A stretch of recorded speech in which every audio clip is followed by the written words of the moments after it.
students, good morning, good afternoon, good evening, according to the time to all of you. I welcome you to my YouTube channel English Sounding. आप सभी का मेरे YouTube channel English Sounding में स्वागत है। Dear students, जिसका मुझे था इंतजार वही घड़ी आ गई। तो आज मैंने जो टॉपिक चुना है वो अल्फाबेट चुना है। अब आप सोच रहे होंगे कि ये बच्चों को पढ़ाने जा रहे हैं क्या? एक्चुअली कुछ लोग ये कहते हैं कि बिल्कुल सिंपलेस्ट फॉर्म में शुरू से एकदम आप पढ़ाइए। तो मैंने आज चुनाव किया है कि मैं अब इंग्लिश की शुरुआत अब अल्फाबेट से शुरू करूंगा। ओके, तो सबसे पहला हमारा जो इंग्लिश की सीरीज में सबसे पहला चैप्टर वो आएगा वो है अल्फाबेट। तो आइए हम लोग अल्फाबेट शुरू करते हैं। Let's get started. Dear students, alphabet होता क्या है? तो अल्फाबेट में हम कहते हैं कि the arrangement of all the letters placed in a suitable order is called alphabet. Definition आप नोट कर लेंगे कि the arrangement of all the letters placed in a suitable order is called alphabet. तो याद रखें अल्फाबेट बेसिकली होता क्या है, लोग ये कह देते हैं कि ए से लेकर जेड तक को अल्फाबेट कहते हैं ए से लेकर जेड तक को अल्फाबेट कह देते हैं, बट ऐसा नहीं है। यानी ये कहते हैं ए से लेकर बी सी डी पढ़ते चले जाएं और जेड तक हमने कंप्लीट कर दिया, इसका मतलब ये अल्फाबेट हो गया। ऐसा नहीं हो सकता। ऐसा क्यों है? क्या आप बता सकते हैं कि अल्फाबेट वही होता है जो ए से लेकर जेड तक होता है? बाकी सब क्या है? यानी छोटा आ से लेकर क्या तक क्या है, अलिफ से लेकर बड़ी ए तक क्या है, इसके बारे में क्या कहेंगे आप? हर लैंग्वेज का अपना एक अल्फाबेट होता है, उसके बारे में क्या कहेंगे आप? तो अल्फाबेट के डेफिनेशन में हम ये नहीं कह सकते कि from A to Z is called alphabet, क्योंकि ये इंग्लिश का अपना अल्फाबेट है। So every language has its own alphabet, remember it. Okay, तो देखिए अल्फाबेट जिसको हम क्या कहते हैं, हिंदी में इसको हम वर्णमाला भी कहते हैं। वर्णमाला ऐसा क्यों कहते हैं? क्योंकि ये माला जो बनी हुई है ना, पूरी सीरीज जो बनी हुई है माला, ये वर्ण की है, फूलों की माला नहीं है, ये अक्षरों की माला, इसीलिए हम इसे वर्णमाला कहते हैं या अल्फाबेट कहते हैं। तो इसीलिए मैंने डेफिनेशन में ए टू जेड नहीं बोला था, क्योंकि वर्णमाला यहां पर लिखा वर्णमाला, माला तो है लेकिन वर्ण की।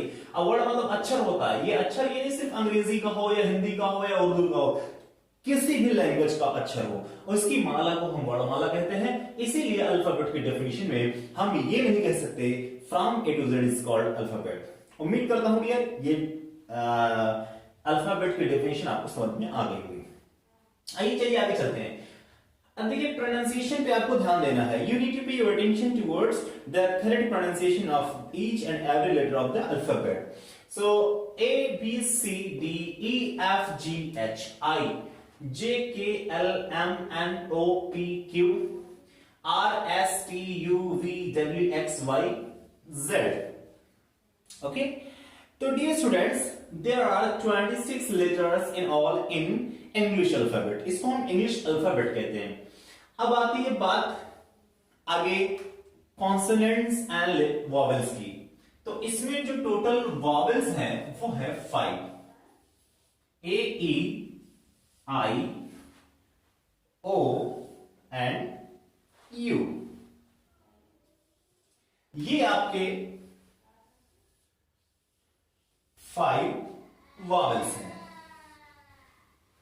These are 5 vowels. Vowels क्यों कहे जाते हैं ये भी बताता हूं।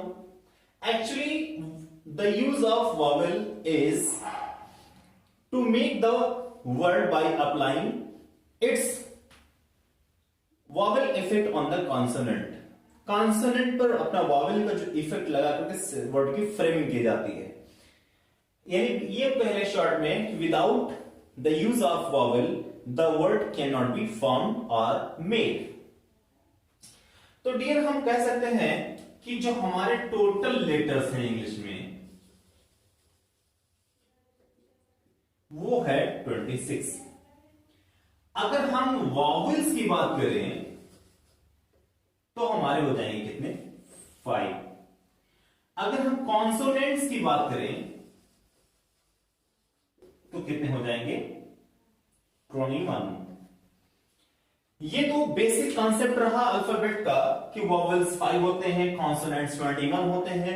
ऑब्वियसली 26 में से 5 निकाल देंगे 21 बचेगा, या 21 में 5 ऐड कर देंगे 26 हो जाएगा। So this is the basic thing that we need to know in alphabet. The another thing that we need to know in alphabet is the semi vowel which most of the people might not no.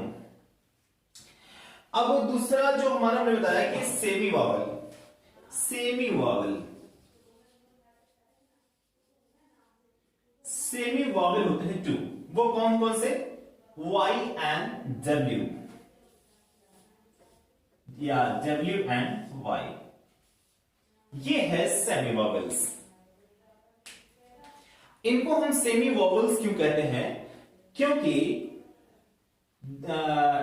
these two letters also play a vital role in the formation of the words, even in the absence of the basic and stem vowel letters. कहने का मतलब है कि जब इन पांचों vowels में से यानी स्वर में से किसी भी वर्ड में से कोई भी वॉवेल प्रेजेंट नहीं होता है, तो ये दो ऐसे लेटर्स हैं जिनका यूज करके हम वर्ड का फॉर्मेशन करते हैं, यानी बनाते हैं, वर्ड को बनाते हैं। तो गाइज जैसे कुछ एग्जांपल्स हैं, जैसे मैं लिख दूं स्काई, स्काई में वाई आ रहा है, और वैसे देखेंगे तो इसमें कोई भी ऐसा लेटर नहीं है जो वावल को रिप्रेजेंट करता हो। If you generally think about these three letters in the word sky, you cannot find any vowel used in this word.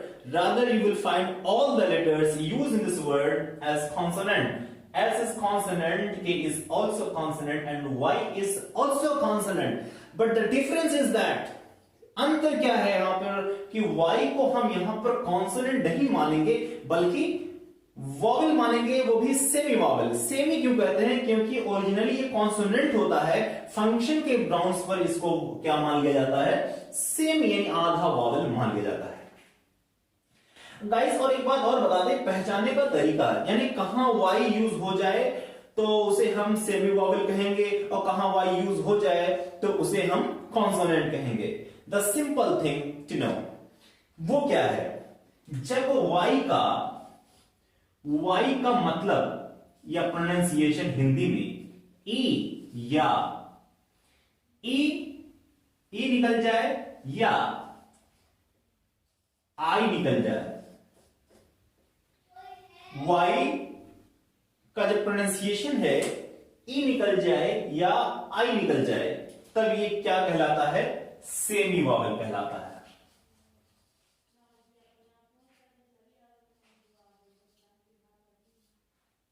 Okay अब जब वाई का अर्थ, जब वाई का प्रोनाउंसिएशन या निकल जाए, क्या निकल जाए?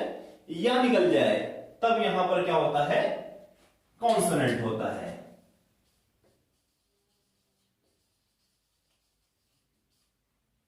जैसे हम याक की बात करते हैं, याक में वाई जब यूज करते हैं तो या का साउंड होता है। There are not a single word but many more words in which y is used as a consonant by taking out the pronunciation ya in Hindi. On the other hand, y is used as a semi vowel in various words like system. System, SYSTEM, इस system में देखिए system, हम ये नहीं कहते system बल्कि हम system कहते हैं। और भी जैसे है साइकोलॉजी में है PSYCHOLOGY, तो Y जो है यहां पर I में कन्वर्ट हो जा रहा है। तो यानी ये भी जो है E और I जो होता है हिंदी के, देखेंगे कहीं ना कहीं ये वॉवेल से नजर आता है, स्वर वाले सीरीज से नजर आता है। तो उम्मीद करता हूं कि ये आपको समझ में आ गया होगा कि Y जब E या I का साउंड प्रेजेंट करे या प्रोनाउंसिएशन इसका निकले, तब वहां पे क्या होता है? Y जो होता है वो सेमी वॉवेल माना जाता है, और जब Y या का साउंड दे तो यहां पर कॉन्सोनेंट माना जाता है। अब रही बात W की, गाइस W के कुछ ही वर्ड्स मिल पाते हैं, ज्यादा वर्ड्स नहीं मिल पाते हैं। तो इसका एक वर्ड जो मुझे ख्याल आता है कृत, CRWTH, कृत। तो कृत मीन होता है डियर, जैसे एक सराउंडिंग जो वॉल होते हैं, स्पेशली हिली एरिया में वॉल टाइप का होता है, घिरा हुआ होता है, उसे कृत कहते हैं। बहुत ज्यादा वर्ड्स नहीं मिल पाते हैं, लेकिन कुछ इक्का दुक्का वर्ड्स जो मिल पाते हैं चिटफुट स्पोरेडिकली, तो ये वहां पर W जो है सेमी वॉवल का फंक्शन करता है। Since it functions as a semi vowel in some words either 1 or 2 or 3, but in that case W will be considered semi vowel, okay? और W जो है वा का साउंड प्रेजेंट करता है, वा का, तो वहां पर क्या होता है, कॉन्सोनेंट होता है। तो गाइस ये अल्फाबेट में आपने ये जाना कि A-E-I-O-U क्या होता है, बेसिकली वॉवेल्स होते हैं, बाकी सब कॉन्सोनेंट्स होते हैं, लेकिन टू सेमी वॉवेल्स में होते हैं W and Y, इनका भी कभी कभी फंक्शन वॉवेल की तरह होने लगता है, इसीलिए हम इनको क्या कहते हैं, सेमी वॉवेल्स कहते हैं। उम्मीद करता हूं डियर आपको ये समझ में आ गया होगा। अब हम आगे चलते हैं letter, word, sentence, kinds of sentence, parts of sentence, फिर इसके बाद हम और बड़े लेवल पर इसको आगे लेके चलेंगे। आज मैंने शुरुआत कर दी है सीक्वेंस में, ग्रामर को लेकर मैं शुरुआत कर दी है, मैं सीक्वेंस में आपको पढ़ाता चलूंगा, इसीलिए मैंने बेसिक अल्फाबेट से शुरुआत की है। आगे चलकर मैं डिस्कशन करूंगा अच्छे पॉइंट्स पर। और अगर आपका कोई भी क्वेरी या क्वेश्चन हो, प्लीज कमेंट में जरूर मुझे बताएं। कोई अगर क्वेरी हो तो कमेंट में बताएं और मैं इसको सोल्यूशन दियो वॉलंटियर बाय गॉड विलिंग जरूर निकालूंगा। ओके, तो फॉर टुडे आज के लिए इतना ही है, और फिर नेक्स्ट वीडियो में आपको मैं लेटर, वर्ड, सेंटेंस बताऊंगा। Okay, thanks for watching this video. See you again in the next video. Till then, bye bye.